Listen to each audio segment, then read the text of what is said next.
Welcome back. You're watching Invest Africa. Now, the Namibian government devised a targeted intervention program for employment and economic growth with a total funding of 9.1 billion Namibian dollars. This program is aimed at addressing economic growth and targeted government support to facilitate the growth of strategic sectors in the economy. Let's take a look.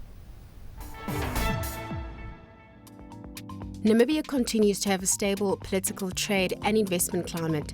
This is complemented by modern infrastructure such as airports, roads and telecoms, in line with the sustainable industrialization of Namibia by 2030, which was the theme for this year's Namibian Chamber of Commerce and Industry's annual summit.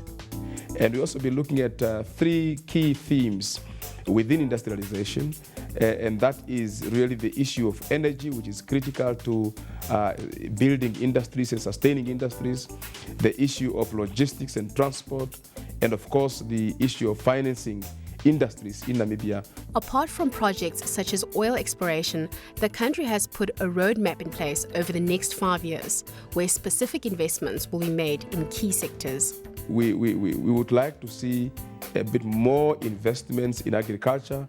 We would like to see more investments in agro-processing. We would like to add more value to our fish, more value to our minerals. We are, of course, looking at oil and gas exploration, which is taking place. But our main focus really is to see to it that we have a lot of manufacturing taking place so that by the year 2030, we will have achieved 80% of our GDP coming from manufacturing and services industries, and 70% of our of our export receipts basically coming from manufactured products that we'll be exporting. Transport and logistics are becoming more important in African countries, where highways and railways link economic hubs. And an important question that needs to be addressed in any infrastructure development is whether to work on growth that demands these structures or to lay their infrastructure first in order to attract investment. We are not waiting for investments to come. We are basically building in anticipation for the investments to come. We are very sure investments will come. The Namibian Marine Phosphate Project is one of the many projects being implemented. Obviously, people are very excited because of the economic impact. There are people in the fisheries and that who are a bit scared of the impact we'd have on the fisheries. And I think it's a matter of getting all these opinions balanced.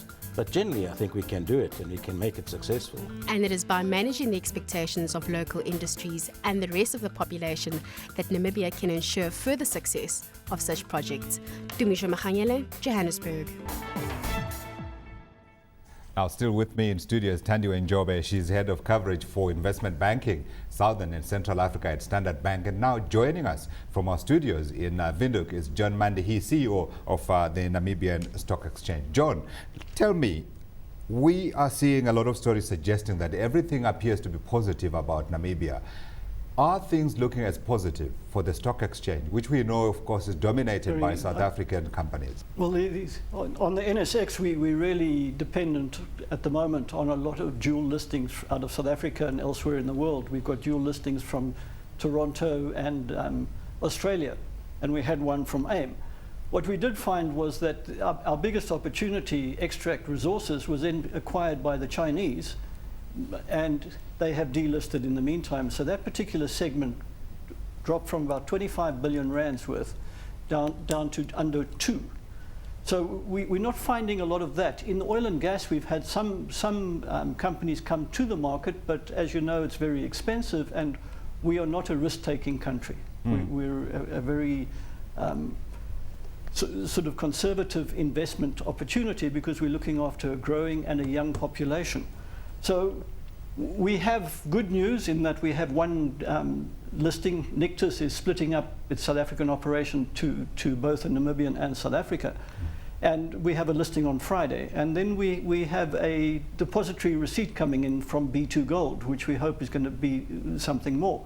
But in the meantime, the government has issued or has driven a national sector, a financial sector strategy, which says that the bank should list, the 4 banks should list. One is listed, FNB is listed at the moment. One is in the throes of discussing a listing, and the other 2 can't be far behind. So we expect to see some activity from this sector charter, or not the charter, but the sector strategy coming forward. So we hope to grow. At the moment, we're looking at correcting the legacies of the past where our legislation is out of date. Right. Now, is there a case then, John, for the government to insist on any foreign company that comes in and invests in Namibia or takes over a listed entity or at least a national champion to ensure that it remains listed on the stock exchange as part of that transaction? We have a competition commission which is sort of saying that you have to Namibianize part of a company if you're taking it over. You've got to do something, and we had Massmart looking at buying Pupkewitz. That deal fell through because the requirements were too stringent. And in the strategy, which is a 10-year period, we're looking at more and more that when you get to a certain size, you should list, but not to benefit the stock exchange. The stock exchange should also list. It should go the route of the JSE, demutualize and list on its own board.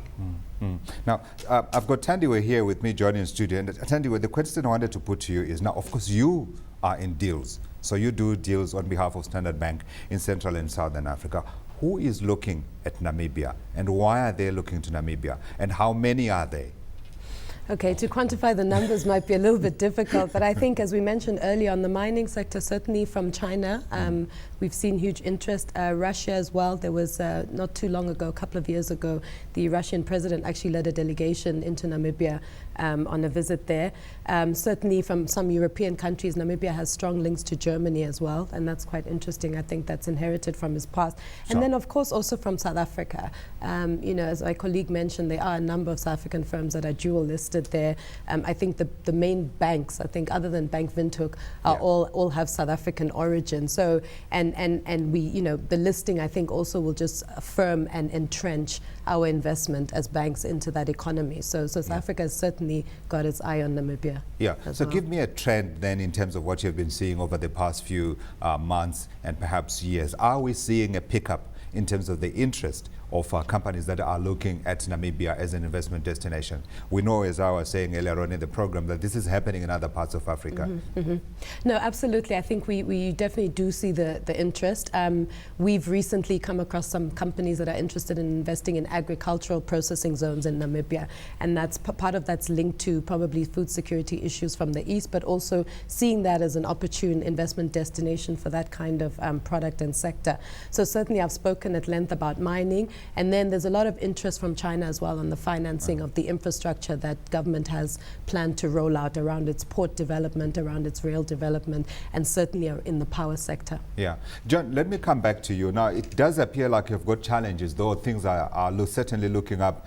You are getting support from the government in terms of trying to get those South African banks listed on the Namibian Stock Exchange. But how do you get companies perhaps that are sitting in geographies like your Torontos, your London, etc., to think, let me go and locate my listing on the Namibian Stock Exchange and then see if there's anything for me to exploit in terms of positioning myself in that economy?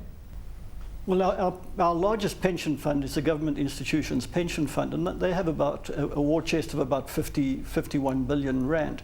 And I'm talking rand so you don't get confused. Sure. But their objective is to provide an income stream to fund pensions. So they're not in the risk-taking environment. So they're not looking at development companies, they're looking at developed companies. And our Regulation 28, similar to South Africa's Regulation 28 of the Pension Fund Act, is a legacy that we've inherited. And we have to invest 35% in Namibia. The other can go offshore and into the CMA. So we're finding a lot of interest in CMA and international companies. Namibian companies, we've got 6 listed at the moment, and those are really a buy and hold because they are like gold. None of them are involved in gold, but B2 Gold is coming into that market. But they are very sought after companies. So we've got an upward trend on those shares, and they're doing very well. To get the banks listed would give us more opportunity and more choices. Yeah. John, quick question for you, and it's the last question to you. I think the item that really for international investors, sorry. Yeah, no, quick question for you, and this is the last one, as I was saying to you. If you were to have the ear of the president, what's the one thing that you would say to him that you want addressed from a Namibian Stock Exchange perspective?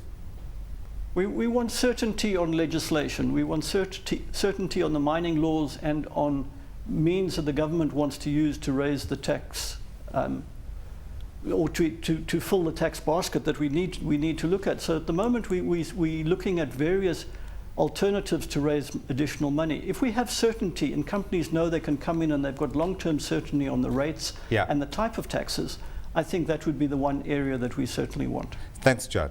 Tanya.